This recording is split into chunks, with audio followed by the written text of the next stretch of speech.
My name is Zoe Harper. I'm 29 years old, and I'm a high school history teacher in the suburbs of Chicago. I make about $52,000 a year. I know the number because I've done the math 100 times. Student loans, rent, gas, groceries, the occasional coffee that I still feel guilty for buying. My life is basically a spreadsheet with emotions. Mason's life has never had to be a spreadsheet.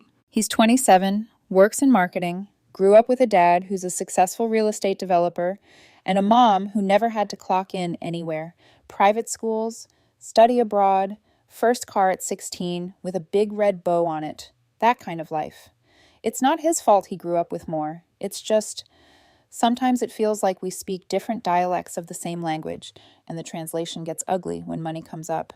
We've been together for 18 months. We moved in together 6 months ago. Most days, it's good. We laugh a lot. We binge old movies and argue over which decade had the best music. He kisses my forehead when I fall asleep on the couch grading papers. There are mornings where he hands me my coffee just the way I like it, and I think, yeah, this is it. This is what I want. And then there are moments like this, moments that make all of that feel fragile and conditional.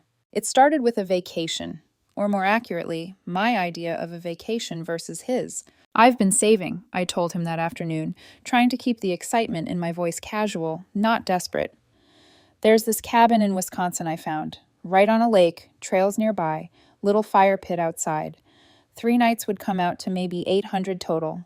We could go in a couple months when it warms up a little. I'd been picturing it for weeks.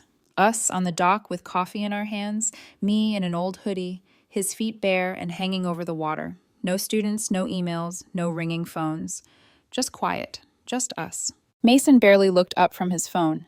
Wisconsin? He said it like I'd suggested a weekend in a parking lot. It's gorgeous up there, I insisted, and I've already got the money saved. We wouldn't have to put anything on a card, just gas, groceries, and the reservation.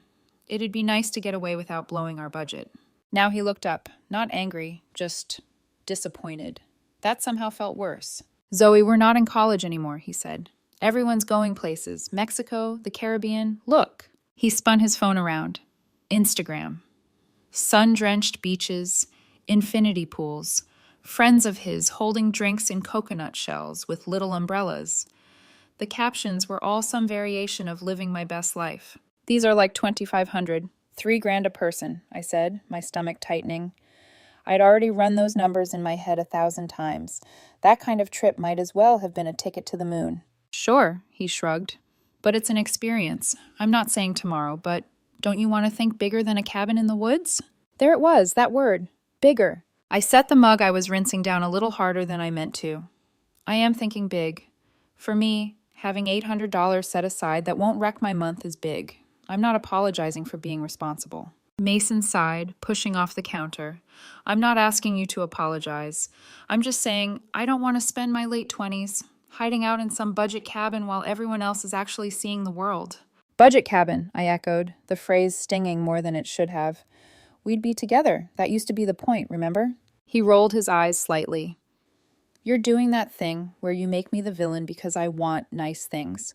It wasn't the first time he'd called me dramatic. But today, it hit different. I'm not making you anything, I said quietly. I'm telling you what I can afford. This is my salary, Mason. It's not going to magically quadruple next year. I'm not in marketing. I'm a teacher. Teachers don't get bonuses for crushing Q4. He stared at me for a long second, jaw working, something shifting behind his eyes. And then he said it. You're never going to make as much money as Paige did. I just need to accept that. Paige, his ex-girlfriend. The one who works in finance.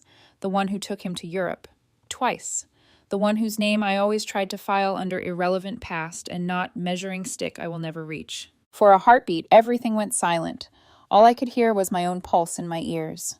I can't believe you just said that, I whispered. He flinched, like he finally heard himself out loud. Zoe, I didn't mean it like... How did you mean it? My voice shook. I hated that.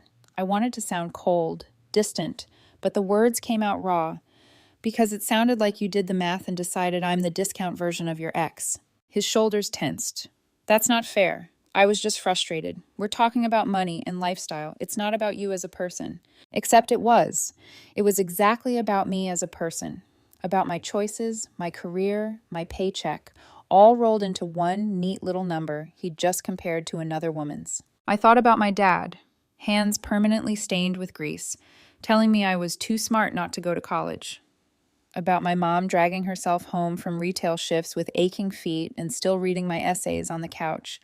About juggling 2 part-time jobs and a full course load so I could stand in front of a classroom someday and talk about revolutions and empires and the ways people survive hard times. I didn't become a teacher by accident.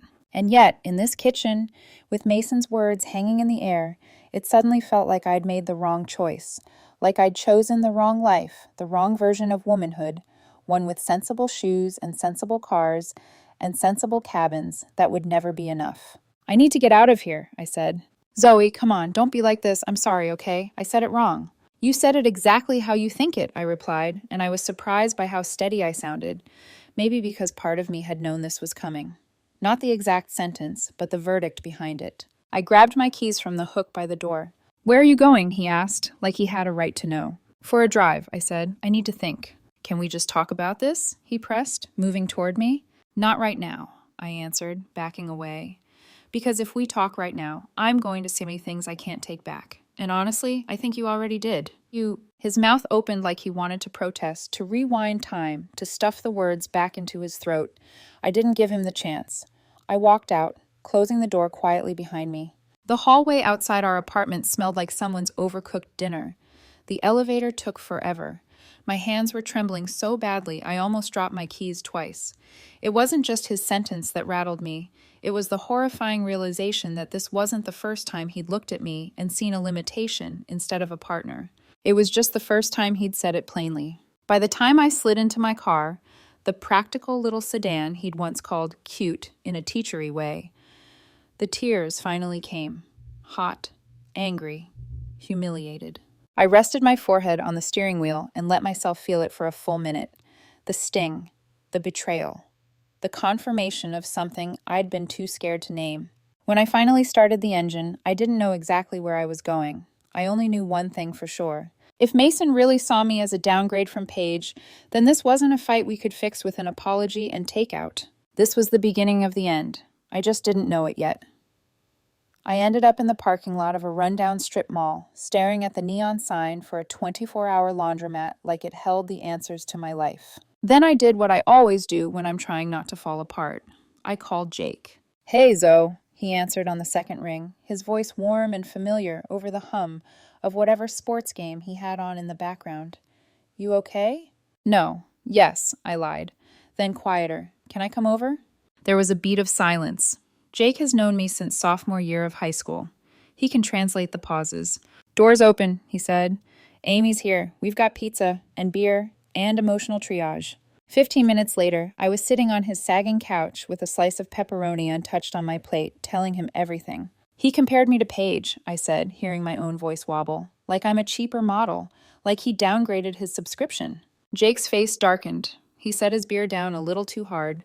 He actually said her name. Verbatim. You're never going to make as much money as Paige did. I just need to accept that. Jake let out a low whistle. Wow. Okay, that's not even a slip. That's a thesis statement. Amy, curled up in an armchair with her knees tucked to her chest, winced. I'm so sorry, Zoe. I shrugged, staring at the grease stain on the cardboard pizza box. Maybe I am overreacting. I mean, he's not wrong. I'm never going to make what she does. She's in finance. I'm in a classroom arguing with teenagers about due dates. Jake leaned forward. Zoe, he basically told you you're not good enough because your paycheck doesn't match his ex's. That's not just being honest. That's cruel. I opened my mouth to defend Mason automatically, then closed it again. Old habit. Make excuses. Round off his sharp edges so they hurt less. It's not just that comment, I admitted. It's all the little things, you know? They both looked at me, waiting. I thought about the first time I'd felt that tiny sting I'd pushed aside. 6 months ago, right after we moved in together, one of Mason's friends got engaged.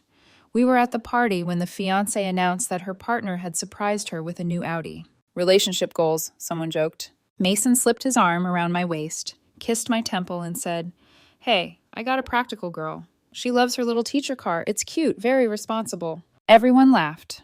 I did too. But later, driving home in my 12-year-old sedan with a weird rattle in the back, I couldn't get his tone out of my head, as if practical meant less than, as if loving me was a trade-off he was magnanimously accepting. Or the way he insists on splitting bills fairly. Babe, it doesn't make sense for us to go 50-50 when your salary is so different from mine, he'd say in that patient voice. We'll just each pay for what we ordered. It's more equitable. He says it like he's doing me a favor, but there's always this underlying message. You're the one who can't keep up. And the way he introduces me sometimes, this is Zoe, she's a teacher, with this weird tone that makes it sound like I run a hobby club instead of shaping actual human beings 5 days a week. They're small things, I said out loud, but when he said that about Paige, it connected the dots. Small things are just big things in installments, Amy murmured. Jake pointed at me with the crust of his pizza. You know you're allowed to want more than being someone's compromise, right? I exhaled slowly. Yeah, I just don't know what to do. I love him. I really do. And I did. I loved the way he made me laugh when I'd had the kind of day that made me question my entire career. I loved that he'd drive across town just to bring me soup when I got sick. I loved the way he'd rest his hand on my knee when we were watching TV, absent-minded but steady. I just hated the way money turned all of that into a ledger in his head. I'm going to talk to him, I said finally. Really talk, not just fight and then pretend it's fine. Jake nodded slowly. Good. But Zoe, if he doubles down, believe him. Don't spend the next 5 years trying to convince someone you're enough when they already decided you aren't. I went back to the apartment later that night. The lights were low, the TV was on mute, with some reality show paused mid-argument. Mason was in bed, propped up against the headboard, scrolling on his phone like any other night. He looked up when I walked in. Hey, he said, patting the space beside him. You good? I sat down but didn't lie back. My heart was pounding. Do you resent me for not making more money? I asked. He blinked. Wow, going straight there, huh? I don't have the energy for small talk. He sighed, setting his phone face down on the nightstand. Zoe, no, of course not. I love you. You know that. I said something stupid because I was disappointed, and you're blowing it out of proportion. There it was again. Dramatic, oversensitive, blowing it out of proportion. You didn't just say something stupid, I replied. You said something you'd clearly been thinking about for a while. You don't pull a comparison like that out of nowhere. Mason stared at the duvet, his jaw flexing. Okay, fine. I've thought about it. Happy? We're allowed to have thoughts, Zoe. It doesn't mean I don't love you.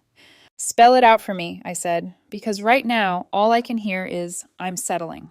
He took a breath and lifted his eyes to mine. Look, I didn't mean it as an insult. I'm just trying to be realistic. Paige made over $200,000 a year by the time we broke up. You make 52. That's just math. I can't expect the same lifestyle with you that I had with her. I'm working on accepting that. Just math. My throat tightened. So you see me as what exactly? The emotionally supportive version with worse amenities? That's not what I said, he snapped. You implied it, I shot back. You talk about me like a trade-off. She has a good heart, but no money. He ran a hand through his hair. Zoe, relationships are about trade-offs. You're kind and thoughtful in a way Paige never was. You actually listen to me. You show up. That matters. But yeah, I'm not going to lie and pretend I don't miss being able to just book a trip without worrying about whether it wrecks the month. Both things can be true. Both things can be true. I can be loved and still not enough. That's the version of truth he was asking me to live with. If she called tomorrow and asked to get back together, I asked quietly, would you consider it? He froze. The silence felt like someone pressing a thumb into a bruise. That's not a fair question, he said finally. It's not going to happen. She's engaged. That's not what I asked, I replied. I didn't ask if it's likely. I asked if you would consider it. He looked away. The fact that he couldn't say no was more honest than any speech he could have given me. See, he muttered, this is exactly what I mean. You twist everything. You're being paranoid. I laughed once, harshly. Paranoid is what you call someone when they've finally started paying attention. The next couple of days were tense. That's the polite word. We shared space, but not warmth. We moved around each other in the kitchen, careful not to touch, like we were roommates who'd just had a bad roommate meeting. I think he was hoping if he acted normal long enough, I'd forget. Then I borrowed his laptop. I was on the couch grading essays on the French Revolution when my own died. 1 second of spinning rainbow wheel, then black screen. I sighed and went into the bedroom. Mason, can I use your laptop for a bit? Mine just crashed. Sure, he called from the shower. It's on the desk. I opened it. His Instagram was already up. The first face I saw was Paige's. Not in some old buried tab. Front and center, her profile still open from however many minutes ago. Photos at rooftop bars, beach trips, her in a sleek black dress at what looked like some finance award ceremony. And beside her, in almost every photo, her new fiancé, the one with the expensive watch and the smug smile. My chest tightened when I saw the tiny heart icons under each picture, liked by Mason Reed and others. Not old posts either, recent ones. Bali, 3 months ago. A New Year's Eve party, 6 weeks back. A photo of her holding out her arm to show off a delicate bracelet that I was pretty sure cost more than my entire wardrobe. He wasn't just thinking about the life he'd had with her, he was watching it, keeping track, liking it, while I was sitting on our couch trying to stretch my teacher salary into a life that fit us both. I closed the tab quietly and opened my grading document, but the words on the screen blurred. I could still see Paige's smile, the sparkling city lights behind her, the comments about deserved luxury and boss woman vibes. I imagined Mason scrolling through them, double tapping without even thinking, his thumb moving almost automatically. "Everything okay?" he asked from the doorway a few minutes later, towel around his shoulders, hair damp. "Yeah," I said, "laptop works fine." But something in me didn't. Later that night, lying awake beside him while he slept soundly, I replayed everything in my head. The jokes about my car, the fair bill splits, the way he'd said teacher like it came with an asterisk, the comment about Paige's income, the Instagram likes, the hesitation when I asked if he'd take her back. It all formed a picture I'd been trying not to see. Mason valued experience, status, financial ease. I valued purpose, stability, impact. Neither of those things is wrong on their own. But together, they felt like tectonic plates grinding against each other, building pressure. I stared at the ceiling and whispered into the dark, more to myself than to him, "I don't know if this makes sense anymore." The next morning, my sister Vesper called. She's 3 years older, blunt in a way I've always envied. "You sound like warmed-up garbage," she said. "What's going on?" So I told her, all of it. The cabin, the comment, the Instagram, the hesitation. She went so quiet I thought the call had dropped. "Zoe," she finally said, her voice tight, "you're one of the most stubborn, caring people I know. You fought like hell to become exactly who you are. If some man is making you feel small for succeeding at your own dream, that's not love. That's contempt wearing a costume." "I love him," I whispered.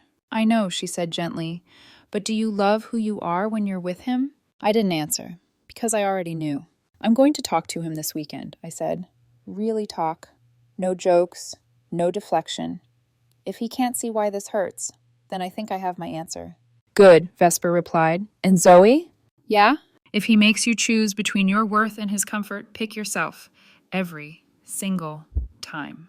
That night, I watched Mason fall asleep again, his hand inches from mine on the duvet, and felt the distance between us like a physical thing. I didn't know exactly what I was going to say yet, only that everything was about to change, one way or another. By Friday, the air inside our apartment felt stale, like a fridge that had been unplugged but never opened. We moved around each other mechanically. Mason would ask if I needed anything from the store. I'd answer with a flat no. I'd ask if he had plans for Saturday. He'd shrug and say, "Not sure yet." Every exchange felt like we were speaking across a chasm neither of us was willing to admit had opened. Then Saturday night happened, and it changed everything. The setup. Mason had invited his friend Brooke over for wine night. They'd known each other forever. Childhood neighbors. Same private middle school. Same country club summers. I actually liked her. She was chatty, warm, and didn't treat me like a social goodwill project. I assumed they'd sit in the living room, gossip, maybe rehash the latest drama from their group chat. I planned to stay out of the way. I'd just settled onto the bed with my laptop and a stack of essays when I heard the front door open. Mason's laugh floated down the hallway, followed by Brooke's bright voice. 2 minutes later, he poked his head into the bedroom. "Hey babe, Brooke's here. You want to join us?" Even now, the casual babe, the easy charm, it almost made me say yes, pretend everything was fine, just to avoid the weight of reality. "I have grading to finish," I said. "You two hang out." He nodded and disappeared. I put in my headphones, not playing anything yet, just wearing them, hoping they'd take the hint that I needed space. Then I started reading an essay that used the French Revolution instead of revolution and snorted quietly. It would have been funny if my life wasn't unraveling. When I heard my name, Half an hour later, I pulled my headphones off to give my ears a break. That's when I heard my name. I froze. My name wasn't common background noise. Brooke and Mason were in the living room with the door closed. I shouldn't have been able to hear anything, except they were louder than I realized. Zoe and I are fine, Mason said. I mean, I love her. She's a genuinely good woman. A pause. Brooke murmured something I couldn't make out. Then Mason laughed, the soft, confessional kind he used when he said something he shouldn't. Okay, fine, I missed certain parts of being with Paige. My stomach clenched. Brooke's voice sharpened. Like what? Mason sighed dramatically. Like not having to think about money all the time. With Paige, if we wanted to go somewhere, we went. If she wanted something, she got it. No budget talks, no stress. It was simple. Simple, right. Because love is simple when you can swipe a credit card through every disagreement. I didn't move, I didn't breathe, I couldn't. Brooke said something again, another muffled question, and Mason delivered the line that carved itself into me like a scar. Honestly, I wish I could have Zoe's heart with Paige's bank account. That would be perfect. I don't know how long I stood there, halfway in the hallway, halfway in a version of myself I didn't recognize. My fingers went cold, my throat tightened. The carpet felt like it tilted just a little under my feet. It wasn't just the words, it was the tone. Like he was describing a custom order, a product feature he wished he could mix and match. A Build-A-Girlfriend workshop, where he could keep my softness but attach it to someone else's wallet. It was the most degrading compliment I'd ever received. I backed up silently and returned to the bedroom, closing the door with the softest click possible. I sat on the edge of the bed and stared at my own hands. Suddenly, I understood something with awful clarity. Mason didn't love me instead of Paige. He loved me because Paige wasn't available. I was the affordable version of the life he actually wanted. After Brooke left, an hour later, I heard the front door close. A moment after that, Mason appeared in the bedroom doorway with that same boyish grin he always used to disarm me. "Movie?" he asked cheerfully, like he hadn't just cracked open my self-worth in the living room. I looked up, meeting his eyes. "I need to ask you something." He blinked, confused by my tone. "Okay." I folded my hands together to keep them from shaking. "If you could go back in time, knowing everything you know now, would you choose to date me, or would you stay with Paige?" His face went white. "What? Why are you— Zoe, where is this coming from?" "I overheard part of your conversation," I said quietly. He swallowed, hard. "Which part?" I didn't answer. I didn't need to. He knew. He ran a hand through his hair. "Zoe, I was venting. Brooke was asking me questions, and I said things I didn't mean literally. I was exaggerating. You can't hold private venting against me." "You weren't exaggerating," I said. "You were being honest. For once." "No," he snapped. "You're twisting this." "Would you stay with her?" I asked again. "Just answer that." He opened his mouth, closed it, opened it again. Nothing came out. The silence said everything. My throat ached as I stood up. "I'm going to stay at Jake's for a few days." Mason reached out and grabbed my wrist. "Zoe, no. We can fix this. Every couple has issues. You can't just run away because you heard one conversation." "One conversation?" I whispered. "Mason, that was the most honest thing you've said about us in months." He squeezed my wrist tighter, not painful, just desperate. "I love you. I don't want to lose you." I gently pulled free. "You love me, but you resent my life, my career, my income. You resent having to live within limits. You resent that I'm not Paige." "That's not fair," he snapped. "I'm allowed to miss things from a past relationship. It doesn't mean I want her back." "You hesitated," I said softly. "You didn't say no. You said it wasn't going to happen because she's engaged. That's not the same thing." His jaw clenched. "Zoe, you're being dramatic." There it was again. That word. The same word men use when women finally stop being silent. "I'm done talking for tonight," I said, grabbing my bag. "I'll come back when I know what I want to say." I walked out. He didn't follow me. Jake's doorway. Jake opened the door before I even knocked. One look at my face and he stepped aside. "Wow. Okay. Whiskey or blanket, or both?" I laughed once. Sharp, painful. "Both." Amy came out of the bedroom with tissues already in her hand. "Oh, honey." And for the first time all week, I let myself sink into the truth. This wasn't a fight. It was a revelation. And once you hear the truth, you can't unhear it. I didn't sleep much at Jake and Amy's place. Their guest room was comfortable enough. Soft sheets, a lamp with a warm glow, a framed photo of the three of us at Navy Pier. But comfort is pointless when your brain keeps replaying the same sentence on loop. I wish I could have Zoe's heart with Paige's bank account. Some words don't just hurt, they burrow. They echo in your ribs long after the sound stops. By Sunday morning, I felt hollowed out, like all the soft parts of me had been scooped away and replaced with a buzzing ache. Still, by the time the sun dipped low on the horizon, I knew what I had to do. I had to hear the last of Mason's excuses, and then I had to walk away. The prep work. When I arrived back at the apartment, Mason had turned it into a battlefield he planned to win. Not physically, he wasn't that guy. Emotionally. His laptop was open on the dining table with half a dozen tabs titled things like How to Repair Communication After a Relationship Fight, Couples Counseling, When to Consider It, Healthy Conflict Resolution Strategies. Beside them sat a notepad with bullet points, actual bullet points, like he was prepping for a quarterly review. Explain that I didn't mean it literally. Emphasize long-term love. Acknowledge her feelings without agreeing. Propose counseling. And, my favorite, circled twice in red pen. Avoid getting defensive. The tissues beside the notepad were unopened. Preemptive. Ready for sentimental optics. This wasn't reconciliation. This was crisis management. When I stepped inside, he looked up from the table, face tense and hopeful all at once. Zoe, he stood.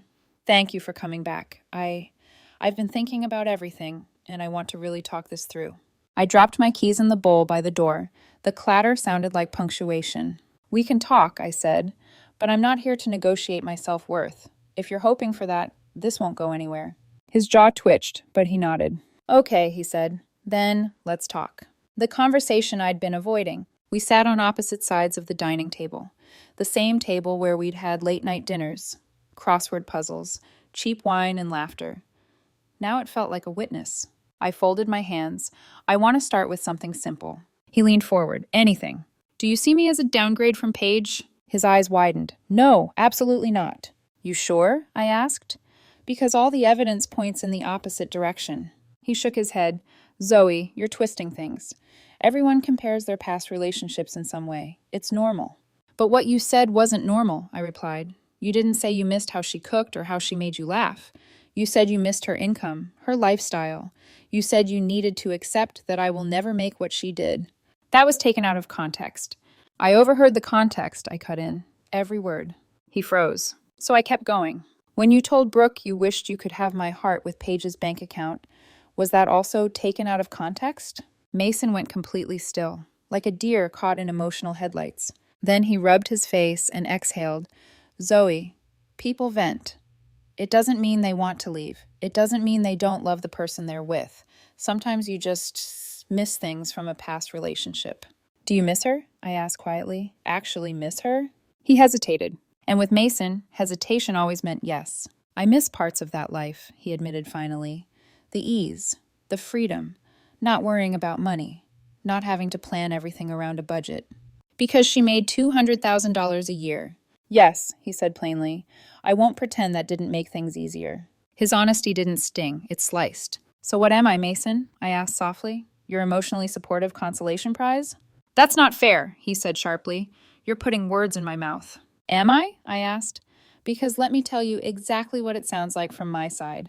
I took a steady breath. It sounds like you think love is this combination lock, and Paige had the right numbers financially, but the wrong ones emotionally. And I have the right numbers emotionally, but the wrong ones financially. So you're stuck trying to decide which version gets you the life you want. That's not... No, I said firmly. We're not doing the interruptions anymore. Let me finish.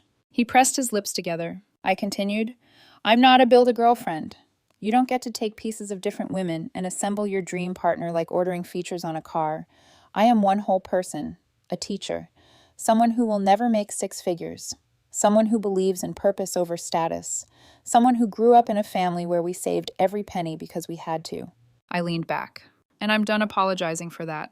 The question that ended us. He swallowed hard. I don't want to lose you, Zoe. I love you. I'm willing to work on this. I'm willing to do therapy.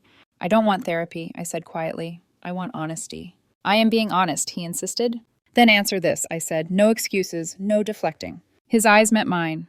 If Paige were single, I asked, and she called you tomorrow and asked to try again, would you still choose me? His lips parted. The air stretched thin. Finally, he whispered, why are you asking me impossible hypotheticals? That's not an answer, I said. That's avoiding the truth. If you love me the way you should, you'd say no, absolutely not. You didn't. He stood abruptly, pushing his chair back. Because it's a stupid question. She's engaged. She moved on. What's the point of that? The point, I said, standing too, is that you can't say no. He stared at me, and in that moment, I think we both knew. Whatever foundation we thought we had, it wasn't strong enough to survive this crack. The breakup. I think we should end this, I said softly. His face twisted. Zoe, don't do this. You're blowing everything up over money. No, I corrected. You made everything about money. For 18 months, you've made me feel like my life is a financial limitation you're trying to accept. I'm not doing it anymore. You're being selfish, he snapped. I've been patient with your income. I've adjusted my expectations. I passed up opportunities. I held up a hand. Stop. Right there. He froze. Adjusting your expectations is what you do for a hotel room that doesn't match the website photos, I said quietly. Not a person you claim to love. He stared at me like he didn't recognize me. Maybe he didn't. Maybe I had finally stopped being the version of myself he was comfortable with. The version who nodded, aman, compromised, shrank. I grabbed my purse. I'll come back next weekend for my things, I said. Please don't be here when I do. Zoe! I'm done. And for the first time since all this began, it felt like the truest thing I'd said. The morning after the breakup, I woke up in Jake and Amy's guest room with sunlight bleeding through the thin curtains. For a second, I didn't remember where I was. Then it hit me in slow, crushing waves. The apartment wasn't mine anymore. Mason wasn't mine anymore.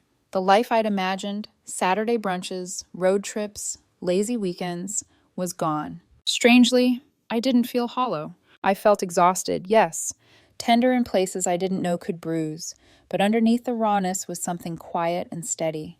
Relief, like stepping out of a room where the walls had been silently moving inward for months. Moving out. Jake didn't even pretend to sleep in. He knocked on the door at 7 a.m. You ready to start the liberation process? He asked, holding a mug of coffee like a ceremonial offering. I laughed, a small broken sound. God, I hope so. Amy packed me a bag of snacks like we were going on a road trip instead of a heartbreak mission. 3 friends came to help load the boxes. My roommate from the old place texted, "Move back when you're ready.